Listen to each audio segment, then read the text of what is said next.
दोस्तों, मैं आपको टेक्नोलॉजी और उसका इस्तेमाल बताने लगा हूँ। और बहुत सारे मुल्क आज भी बहुत पीछे हैं, कई 100 साल पीछे हैं उस टेक्नोलॉजी के साथ चलने के लिए। मिसाल के तौर पे मैं इस वक्त यूएई में हूँ, वो गाड़ी चल रही है, ये ऑटो क्रूज़ पे लगी हुई है।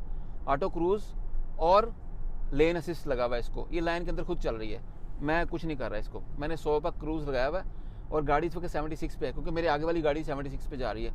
अगली गाड़ी से इसने फासला सेट किया हुआ है, ऑटोमेटिक चल रही है। अब देखना टर्न होगी, खुद गाड़ी टर्न होगी, क्या कीजिए, ये खुद टर्न हो रही, मैं कुछ नहीं कर रहा। अगर लाइनें लगी होती ये गाड़ी ने टर्न नहीं होना था।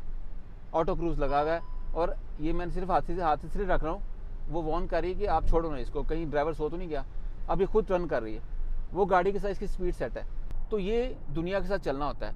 अगर लाइंस ना लगी होती रोड के ऊपर तो गाड़ी का ये फंक्शन फजूल था। दुनिया के अंदर ये गाड़ियाँ मौजूद हैं, लेकिन बहुत सारे ऐसे मुल्क हैं